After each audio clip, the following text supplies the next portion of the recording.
স্বৈরাচার হাসিনার ফ্যাসিস্ট হাসিনার পতনের পরে মানুষের মনোজগতে পরিবর্তন হয়ে গেছে। এখন শিক্ষা গ্রহণ করতে হবে যে জনগণের কথা তোমাকে শুনতে হবে। এই হাসিনার অত্যাচারে মানুষজন মুক্তিযুদ্ধের প্রতি বিতৃষ্ণ হয়ে গেছে, এই জন্য আজকে জামাত উঠে বড় বড় কথা কইতে পারতেছে। স্বৈরাচার হাসিনার ফ্যাসিস্ট হাসিনার পতনের পরে মানুষের মনোজগতে পরিবর্তন হয়ে গেছে। এখন জনগণ চায় কথা বলতে। রাজনীতিবিদকে এখন শিক্ষা গ্রহণ করতে হবে যে জনগণের কথা তোমাকে শুনতে হবে। জনগণের কি অসুবিধা আছে, কি আছে, রাজনীতিবিদ জানতে পারে না।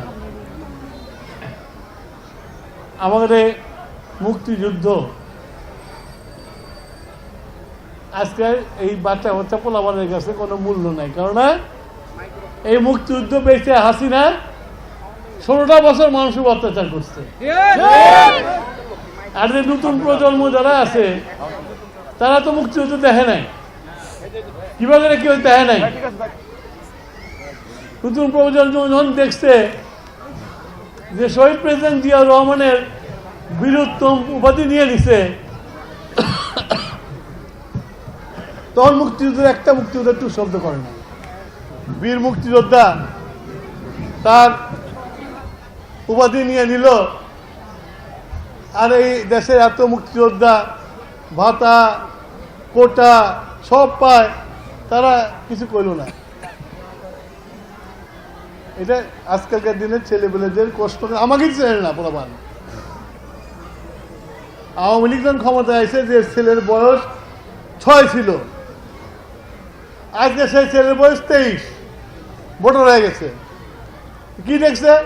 সারা দিন মুক্তিযুদ্ধ মুক্তিযুদ্ধ মুক্তিযুদ্ধ, ফল কি? গুলি করে মানুষ মার ফেলে। 71 তাই করছে।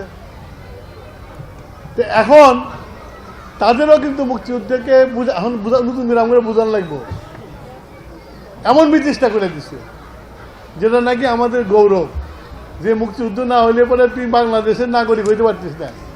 কিন্তু সেই মুক্তিযুদ্ধকে তারা বুঝতেছে না। দেখছে যে জিয়াউর রহমানের উপাধি নিয়ে গেছে, একটা মুক্তিযুদ্ধের কথা কয় নাই। বেগম খালেদা বাড়িতে উচ্ছেদ করছে, শুধু উচ্ছেদই করে নাই, বাড়ি মিশিয়ে আবার নতুন বাড়ি তৈরি করছে। এই যে আজকাল শেখ মুজিবের বাড়ি ভাঙতেছে, ওরা দেখায় দিয়ে গেছে। তো কথা আছে না যে নিজে খাল কাটলে নিজে খালের মধ্যে নিজে পড়া লাগে, দাঁড়ালে শত্রু হইতে হয়। খালের দিয়ে খরায় দিয়ে বুলডোজার দিয়ে মিশিয়ে দিয়ে এই না সব বিল্ডিং তুলছে। আজকে তাই হইতেছে, যুগ বদলে গেছে। মুক্তিযুদ্ধ এখন আমাদেরকে বুঝাইতেছে, কারণ আমাদের ইসলাম মুক্তিযুদ্ধের বিরুদ্ধে কথা কইতেছে। তখন 71-এর বিরুদ্ধে করছে, গণহত্যা করছে, মেয়ে মানুষদের ইজ্জত লুটছে। এই হাসিনার অত্যাচারে মানুষজন মুক্তিযুদ্ধের প্রতি বিতৃষ্ণ হয়ে গেছে, এই জন্য আজকে জামাত উঠে বড় বড় কথা কইতে পারতেছে। এই যে মুক্তিযোদ্ধাদেরকেও এটা মনে করতে হবে, মুক্তিযুদ্ধ আমরা কেউ ভাতার জন্য মুক্তিযুদ্ধ করিনি। আমরা একটা দেশ স্বাধীন পাওয়ার জন্য করছিলাম। সুতরাং এই জিনিসগুলো এখন হয়েছে। আপনারা এই যে জামাতে ইসলাম, এরা সবাই বলছে